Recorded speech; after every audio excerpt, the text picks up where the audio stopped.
नमस्कार. श्री स्वामी समर्थ. सुख शांतीसाठी हे उपाय व तोडगे नक्की करा. श्री स्वामी समर्थांचे स्वामी उपाय. गुरुवारी किराणा भरताना शुक्रवारच्या दिवशी भरावा, कारण शुक्रवारी श्री लक्ष्मी मातेचा आवडता दिवस असल्यामुळे शुक्रवारी किराणा भरल्यावर घरी बरकत राहते. गुरुवारी केलेल्या उपासाचे पुण्य खूप मोठे आहे. संकष्टी चतुर्थीचे व्रत करावे व पूजाची मांडणी करावी. चंद्रोदय झाल्याशिवाय उपवास सोडू नये. महिन्यातील 2 एकादशी करणे शक्य नसेल तर वारांची एक शिवरात्रीचे उपवास करावा. याने 24 एकादशीचे पुण्य प्राप्त होते. पुरुषांनी सोमवार व शनिवार यापैकी एक दिवशी उपवास करा.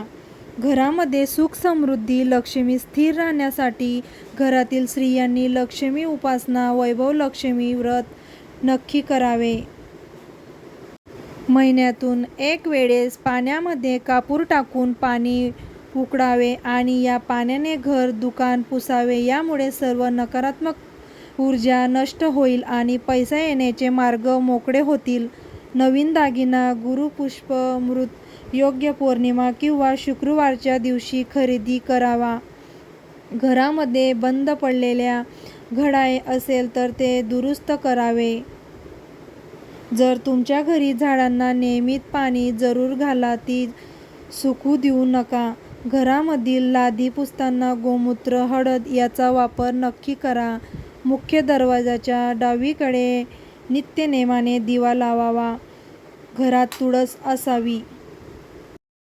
घरामध्ये सकाळी व संध्याकाळी धूप अगरबत्ती नक्की लावावी. घरामध्ये शक्य झाल्यास दिवसा झोपू नये. पश्चिमेला पाय तर पूर्वेकडे डोके करून झोपा.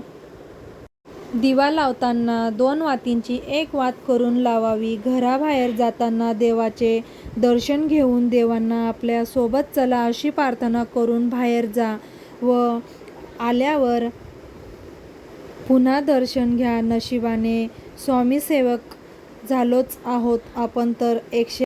108 स्वामी समर्थ सारा अमृताचे पारायण नक्की करावे. श्री दत्त जयंतीला गुरुचरित्राचे पारायण करावे. लहान मुलांनी अभ्यासातील प्रगतीसाठी गणपती अथर्व शीर्ष वाचावे. सर्व ग्रह दोष निवारणासाठी आणि उत्तम सुरक्षा कवच मिळवण्यासाठी आपण हनुमान चालीसा वाचणे आवश्यक आहे.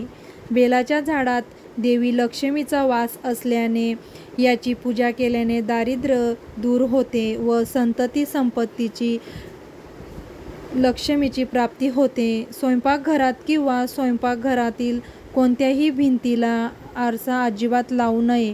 स्वयंपाकघरात आरसा लावणे शुभ मानले जात नाही.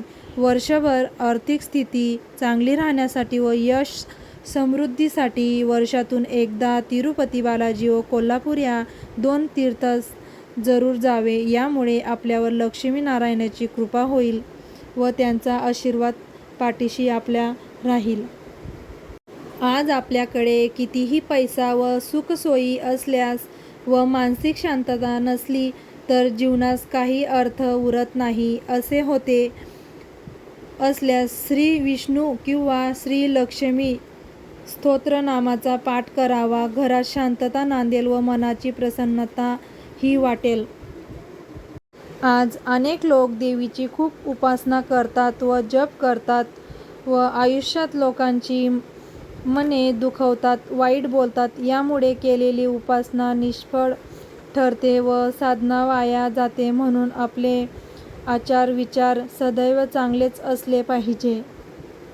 घरामध्ये कधीही चप्पल बूट उलटे ठेवू नयेत. यामुळे शनी दोष वाढतात.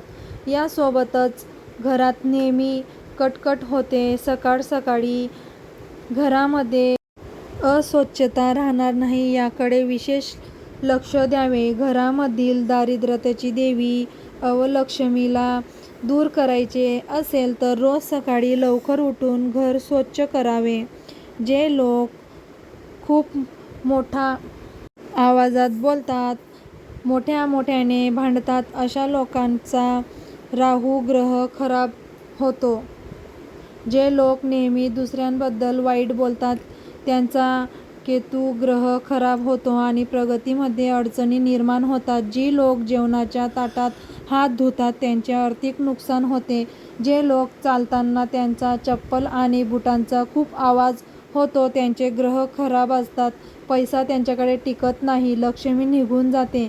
संध्याकाळच्या वेळेत झोपण्याआधी स्वयंपाकघरामध्ये खरकटे भांडी ठेवू नयेत. रात्री झोपताना काही जणांना केस मोकळे सोडून झोपायची सवय असते. केस मोकळे सोडून झोपणे अशुभ असते.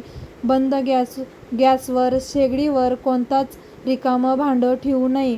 रात्री झोपताना आणि सकाळी उठल्यानंतर लगेच स्वतःचा चेहरा आरशात पाहू नये. घराच्या मुख्य दरवाजावर दोन्ही बाजूला स्वस्तिकचे चिन्ह काढावे. सकाळच्या वेळी घरात गणपती स्तोत्र, गायत्री मंत्र, महालक्ष्मी स्तोत्र याचे पठण करावे. ते शक्य नसेल तर मोबाईलवर ही स्तोत्र लावावी. व्हिडिओ आवडल्यास लाईक सबस्क्राईब नक्की करा. धन्यवाद. श्री स्वामी समर्थ महाराज तुमच्या सगळ्या इच्छा पूर्ण करो.